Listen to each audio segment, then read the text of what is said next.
আচ্ছা, তোমরা যারা মেডিকেলে এক্সাম দিবা, আমরা কি কোষ চক্রটা থেকে খুব বেশি কিছু জিনিস জানছিলাম? দেখো তো এখানে কত কিছু আছে। আমি যদি একটু বলি, দেখো দশা কিন্তু তিনটা, G1, S আর G2, এই তিনটা ফেজ থাকে। এখন পার্সেন্টেজটাও ইম্পর্টেন্ট, আবার কোথায় কোন জিনিসটা হয় সেটাও ইম্পর্টেন্ট। দেখো যে G1 হচ্ছে 30 থেকে 40%, একটু বাড়বে G2 তে, মানে এস দশায় 30 থেকে 50% হবে এটা।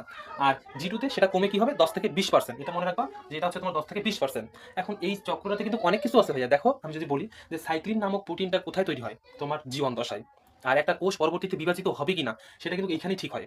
এখন কথা হচ্ছে যে আমার কি পার্সেন্টেজগুলো লাগবে? অবশ্যই লাগবে। আমার কি কোথায় কোনটা হয় সেটা লাগবে? অবশ্যই লাগবে। আমি যদি বলি যে ডিএনএ রেপ্লিকেশন ঘটনাটা কোথায় ঘটে, এটা হচ্ছে তোমার এস ফেজে। আবার তোমার দেখো এখানে যে বলতেছি যে মাইক্রোটিবিউলস সংশ্লেষণ, মানে মাইক্রোটিবিউলস যে গঠন আছে সেটা সংশ্লেষিত হয় কোন দশায়? G2 দশায় হয়ে থাকে। আবার এটিপি তৈরি হয় কোন দশায়? এই ধরনের কোশ্চেনগুলো কিন্তু আসে। দেখো একটু দেখো যে মাইক্রোটিবিউলস সংশ্লেষিত হয়, এর গঠনটা কোথায়? G2 তে। আবার এটিপি তৈরি হয় কোথায়? G2 তে। এটা সময় হতে লাগে কত?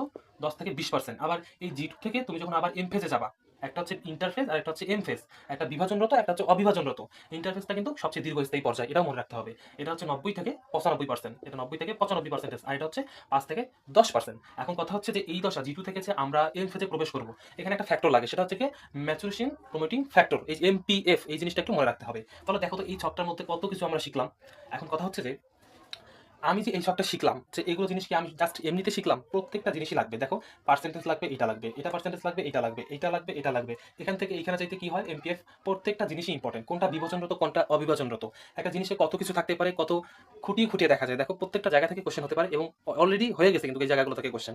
এখন এই ধরনের জিনিসগুলো আবার তোমাদের ডেইলি 100 করে এমসিকিউ সলভ তোমাদের 16 তারিখ থেকে টেলিগ্রামে প্রাইভেট গ্রুপে মাত্র 69 টাকা কোর্স ফিতে। এটা কোর্স ফি বলা যায় না, এই যে বলছি যে 69, আসলে এটা কিন্তু কোর্স ফি না। ধরে নিবা যে তুমি 69 টাকা রিচার্জ করছো, ভুল নাম্বারে চলে গেছে, যার বিনিময়ে মেডিকেল পর্যন্ত তোমরা এই ধরনের জিনিসগুলো, ছক টাইপের জিনিসগুলো, যে জিনিসগুলো মনে থাকে না, বিগত ভিডিওগুলো দেখবা যে বিভিন্ন ছন্দ আকার জিনিসগুলো আমরা শিখে থাকি। তোমার যদি ইচ্ছা হয় তুমি যুক্ত হইতে পারো। ঠিক আছে, আল্লাহ হাফেজ।